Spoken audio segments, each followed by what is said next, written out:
वृंदावन धाम की। तो जब इस तरह का जो गृहस्थ करते हुए अपने पूरे ब्रह्मचर्य से लेकर के सन्यास तक के चारों आश्रमों को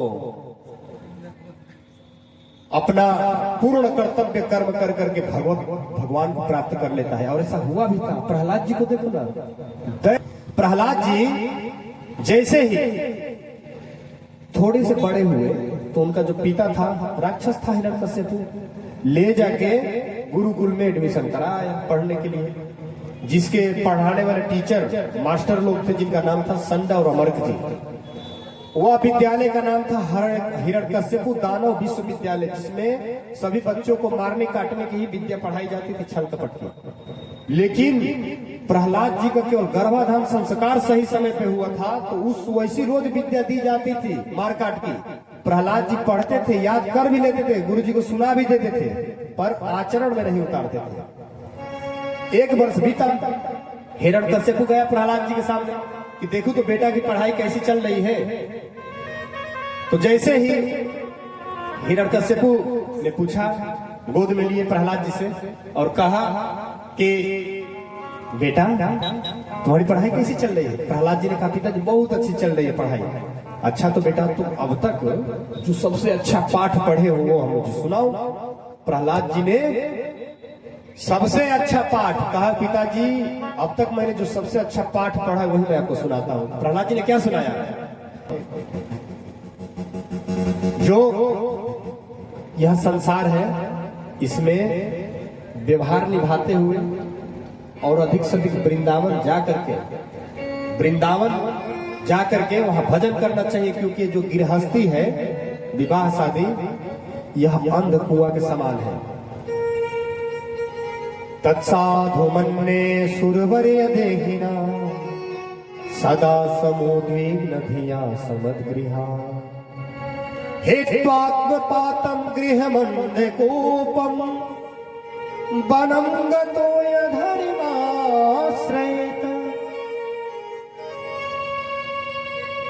वनं गतो यधर्माश्रयेत, अंध कुआं कह रहे हैं गृहस्थ को। किस प्रकार, जिस प्रकार कोई व्यक्ति कुआं में अगर गिर जाता है, कुआं में जहां से ताला पानी भरा जाता है, उसमें कोई गिर जाए तो कोई पानी भरने के लिए आएगा तो देखेगा कोई गिरा है, चिल्लाएगा, तो रस्सी या बांस के सहारे उसको निकाल लिया जाएगा। लेकिन कदापि जो अंध कुआं में गिर जाए, अंध कुआं उसको बोलते हैं, अंध कुआं उसको कहते हैं जो जंगलों में झाड़ियों में कुआं होते हैं जहां पे कोई आता जाता नहीं, और उस कुआं में जो जी गिर जाए तो उधर कोई जाएगा आएगा नहीं, तो बचाएगा कौन। तो प्रहलाद जी गृहस्थ जीवन को कुआं नहीं कहा, अंध कुआं कहा। किस गृहस्थ जीवन में जहां विवाह शादी हुआ और कदापि जहां बाल बच्चे हुए और कभी मन में वैराग्य आई कि हो चलो भगवान के भजन करते हैं, जैसे घर से भजन करने के लिए निकलने लगे तो वही आपके परिवार के लोग ही आपके पैर पकड़ के खींच लेंगे। अरे कहां जा रहे हो, तुम चले जाओगे तो बाल बच्चों का ध्यान कौन रखेगा, सब इनकी पढ़ाई चौपट हो जाएगी, धंधा पानी सब चौपट हो जाएगा, सब रिश्तेदार नातेदार जो अपने सगे संबंधी वही पैर पकड़ के खींच लेंगे। एक तो किसी को वैराग्य होता नहीं जल्दी, कदापि किसी को आ जाए तो सोचे कि मैं जाऊं भजन साधना करने, तपस्या करने विवाह के बाद, तो ये बताइए उसका परिवार के लोग जाने देंगे? नहीं, पैर पकड़ के खींच लेंगे।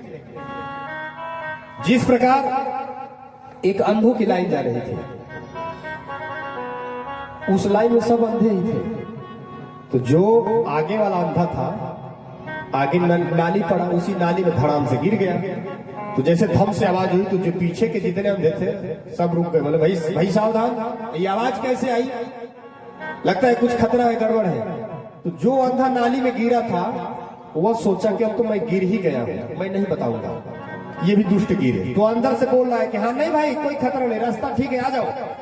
अब जैसे रास्ता फिर चले तो दूसरा अंधा भी उसी कुएं में नाली में धड़ाम से गिरा। फिर अंधे खड़े हो गए, भाई आवाज कैसी आ रही है, कोई खतरा तो नहीं। तो दूसरा अंधा जो गिरा उसने सोचा जब ये मूर्ख नहीं बताया किसी को तो मैं क्यों बताऊं, वो भी नहीं बताया। हुआ क्या, सब एक दूसरे को ऐसे ही अंध कुआं में गिराते चले गए, एक दूसरे सब गिर गए उस नाली में। ठीक उसी प्रकार हमारे ही मान ली माई बाप के विवाह हुए या आप ही को सबके विवाह हुए, तो आप सबने जीवन भर घर गृहस्थी के भार ढोया, नमक तेल, स्कूल के पढ़ाई, बच्चों की पढ़ाई, परिवार का खर्चा, यह बोझ आप लोग ढोए हैं, भली भांति जानते हैं। फिर भी जानबूझ के कितना कष्ट होता है परिवार को चलाने में, फिर भी जानबूझ के अपने बाल बच्चों को उसी में चलो विवाह कर दे, उसी ले जाके नाली में उसी में गिराते हैं, उसी गृहस्थ जीवन में प्रवेश कराते हैं।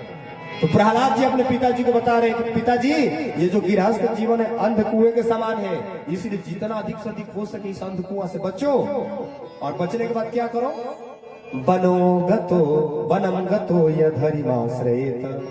बनो मतलब वृंदावनो, वृंदावन जा करके भगवान श्री राधा माधव का खूब कीर्तन करो, नाम जप करो, तीर्थ धाम करो। अब जैसे यह बात हिरण्यकश्यपु ने सुना तो बोला कि ये नन्हा सा मेरा बच्चा, मैंने इसको यहाँ पढ़ने के लिए भेजा था, ये मुझे पढ़ा रहा है, मुझे कह रहा है कि तुम जाओ वृंदावन भजन तपस्या करो। इतना क्रोधित हुआ हिरण्यकश्यपु की बोला ये नन्हा सा बच्चा है, इसको जो चीज सिखा दिया जाएगा वही बोलेगा। बेटा एक काम करो, तुम जाओ अपने गुरुजी को बुला लो। जा करके प्रहलाद जी ने कहा गुरुजी पिताजी आपको याद कर रहे हैं। जैसे हिरण्यकश्यपु के सामने संडमर्क गुरुजी आए तो हिरण्यकश्यपु ने कहा क्यों रे मूर्ख दुष्ट, अध्यापकों गुरुजी को, प्रहलाद जी मास्टर साहब को। हिरण्यकश्यपु डांटने लगा, मैं अपने नन्हे से बालक को यहाँ पढ़ने के लिए भेजा हूँ, तुम ये क्या उटपटांग की बातें पढ़ा रहे हो। मेरा नन्हा सा बच्चा मुझे ज्ञान दे रहा है कि वन में जाओ भजन तपस्या करो। जो मेरा दुश्मन विष्णु है, जिसने मेरा भाई हिरण्याक्ष था उसको मार दिया बराह रूप लेकर के, वो मेरा पुराना दुश्मन है, उसी का मेरा बेटा भजन करने के लिए कह रहा है। यानी कि तुम लोग मेरे प्रति मेरे बेटे को भड़का रहे हो, मैं यहाँ पढ़ने के लिए भेजा है, तुम लोग ये क्या पढ़ा रहे हो।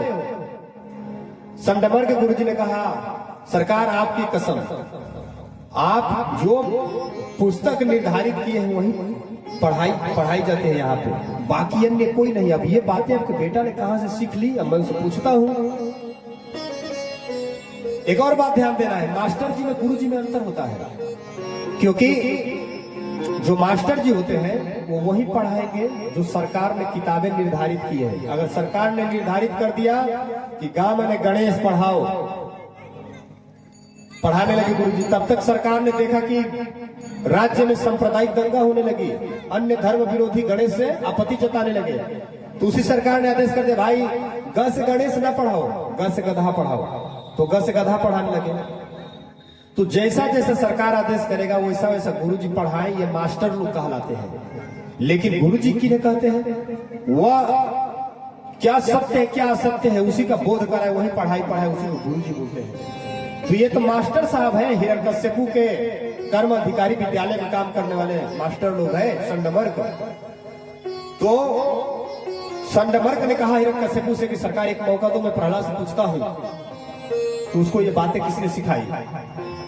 हिरण्यकश्यपु चला गया घर को, प्रहलाद जी से जा करके संडमर्क ने कहा बेटा तेरा खूब कल्याण हो, अब जल्दी जल्दी बता दो कि जो बातें तूने अपने पिता को सुनाई वो उटपटांग बातें तेरे को किसने सिखाई। प्रहलाद जी ने कहा पिताजी इसलिए कहा गया कि जिसको सर्प काट लेना उसको नीम का पत्ता भी मीठा लगने लगता है। अब बताइए मैं भगवान की भक्ति भजन करने के लिए अच्छा बात बताया हो तो आप उसको उटपटांग की बातें बता रहे हैं। इतने में गुरु जी नाराज हो, मूर्ख कहीं के, तू मुझसे पढ़ने आया है, मुझे पढ़ाने आया है, मैं पूछ रहा हूँ तुझे ये किसने बातें सिखाई तो तू मुझे पढ़ा रहा है। इतने में गुरु जी नाराज होकर प्रहलाद जी को रस्सी में बांध दिए, पटक दिए और चले गए बाजार। समय बीता, फिर एक वर्ष बाद वही हिरण्यकश्यपु आया, प्रहलाद जी गए वर्षों बाद अपने घर। तो माता कयाधु ने प्रहलाद जी को खूब अच्छा श्रृंगार करके भेजा कि जाओ बेटा दरबार में पिताजी के सामने। जैसे प्रहलाद जी गए तो प्रहलाद जी परम भागवत है, जो भक्त होते हैं उनके चेहरे चमकते रहते हैं, प्रसन्न रहते हैं, वो सबको हमेशा प्रसन्न रहते हैं, उनका स्वभाव आचरण कर्म सबको अच्छा लगता है, वो अच्छे लगते हैं। तो हिरण्यकश्यपु लाखे दुष्ट है पर प्रहलाद जी को देखता है क्योंकि परम भागवत है, देख के मोहित हो जाता है, आकर्षित हो जाता है। दौड़ के प्रहलाद जी को गोद में उठाया हिरण्यकश्यपु और उठा के बोला, बेटा सिर से हिलाते हुए, सिर बेटा तेरा खूब मंगल हो। अब तुम बता दो जल्दी जल्दी कि अब तक तूने सबसे अच्छे पढ़ाई कौन सी पढ़ी है। तो वही प्रहलाद जी ने बोला कि पिताजी बुरा ना मानना, आप पूछ रहे हो अच्छी पढ़ाई तो मैं अच्छा ही बताऊंगा, घटिया नहीं बताऊंगा। तुम्हारी दिक्कत है कि तुम कहते तो हो कि अच्छी बताओ, और जब मैं अच्छा बताता हूं तो तुम नाराज हो जाते हो। हिरण्यकश्यपु ने कहा नहीं नहीं, तुम अच्छी जो पढ़े हो सबसे अच्छा पाठ वही सुनाओ। तो इस बार प्रहलाद जी ने हिरण्यकश्यपु को 9 भक्ति सुना दिया। श्रवणम कीर्तनम विष्णु स्मरणम पाद सेवनम अर्चनम बंदनम सख्यम आत्मा निवेदनम। प्रहलाद जी ने कहा कि पिताजी भगवान विष्णु की 9 प्रकार से भक्ति की जाती है। पहले उनकी खूब कथा सुनो, श्रवण, कथा सुनने के बाद उनका कीर्तन करो। कीर्तन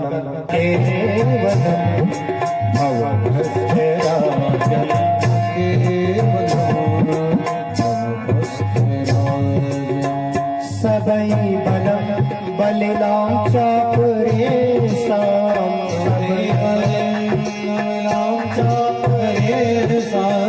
सबई बलम बलिनाम चापरे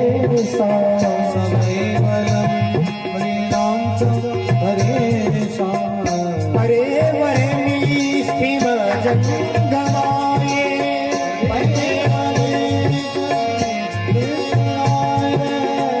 परे वरे स्थिर जंगमाये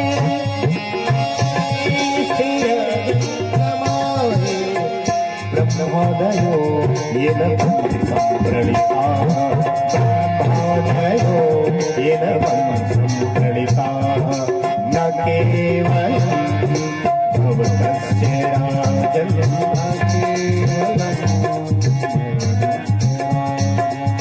सबई बलम बलिनाम चापरे सा बलम बलिनाम चापरे।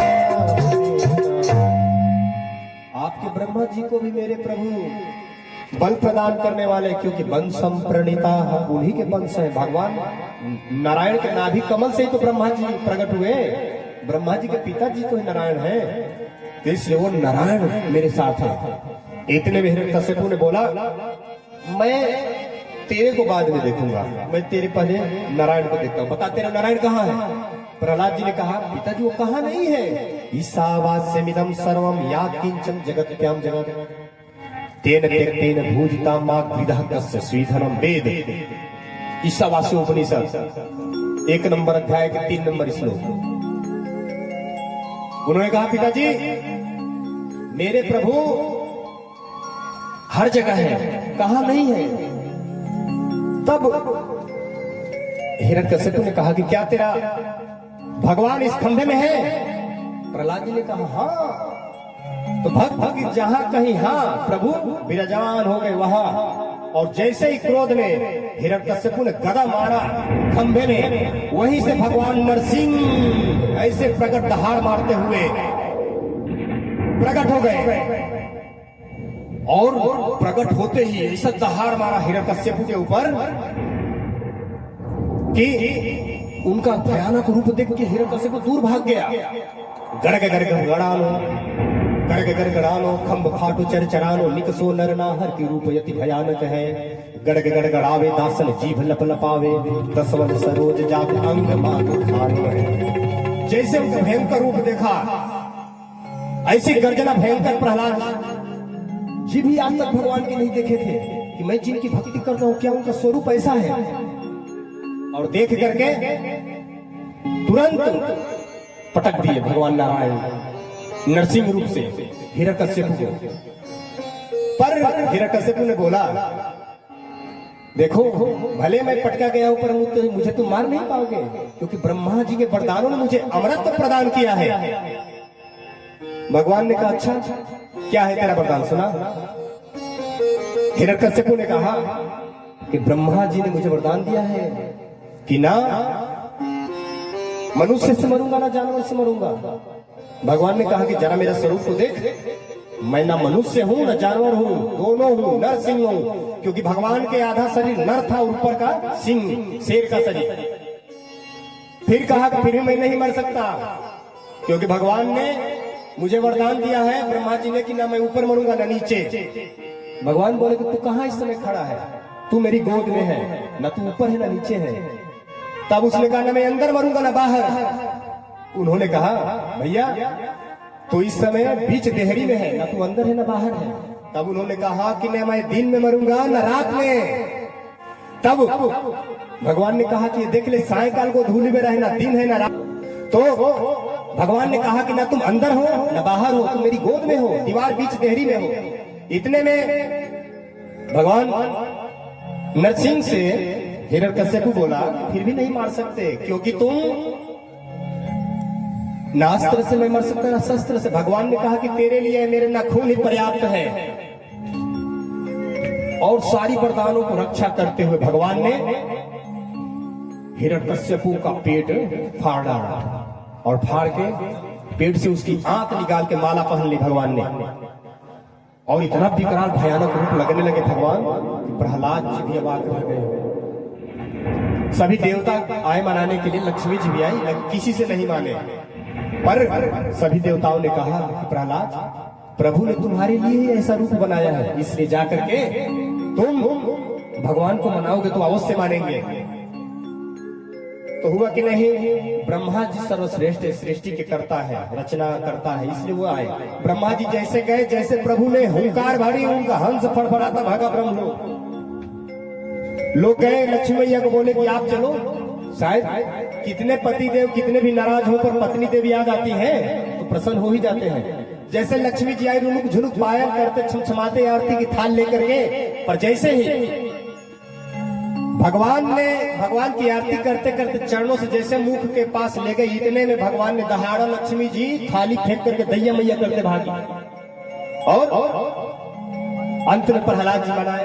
प्रहलाद जी जैसे गए तो भगवान ने उनको गोद में लेकर के जीभ से चाटने लगे। जिस प्रकार हाले की गैया बछड़ा को देकर जन्म जीभ से चाटते, उसी तरह प्रहलाद जी को चाटने लगे भगवान और रोने लगे। प्रहलाद तू मुझे क्षमा कर देना बेटा, आज तक तेरे इतना कष्ट मेरा कोई भक्त नहीं सहा है, क्योंकि यह मेरा वचन है, क्षिप्रम भवति धर्मात्मा सरस्वत शांति निगच्छति कौन्तेय में प्रतिजान हिना में भक्ता प्रदर्शति।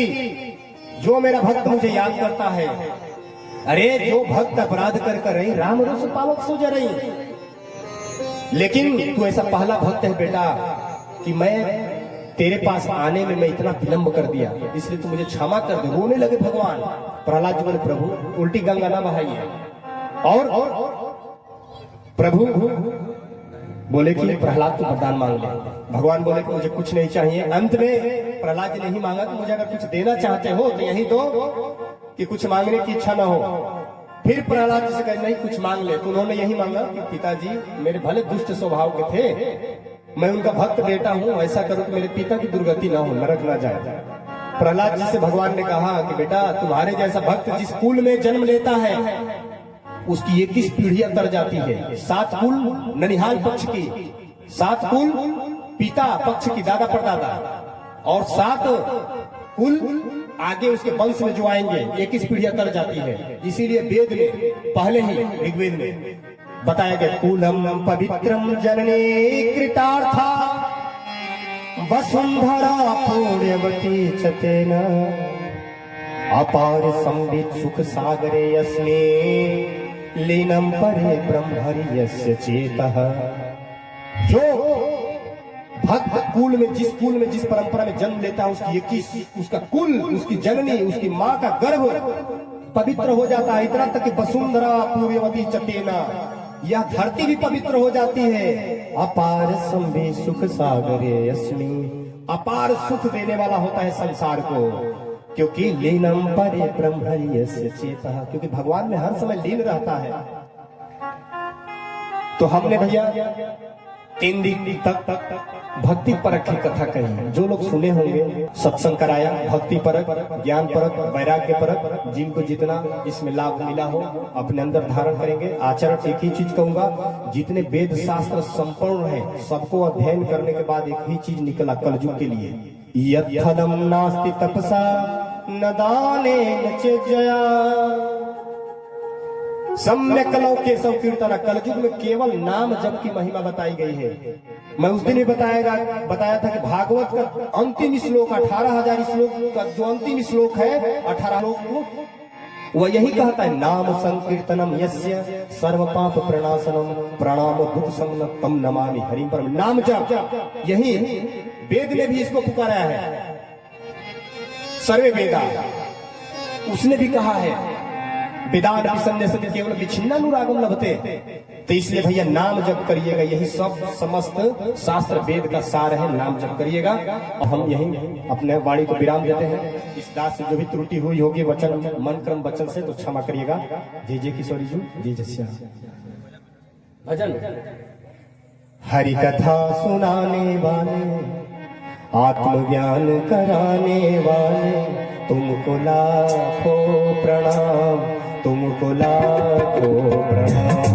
हरि की कथा सुनाने वाले, कथा सुनाने वाले, तुमको लाखों प्रणाम, तुमको लाखों प्रणाम, तुमको लाखों प्रणाम। हम भूल रहे थे वन में, कौन वन में? संसारी जीवन में हम भूल रहे थे वन में, मन खो बैठे तन में।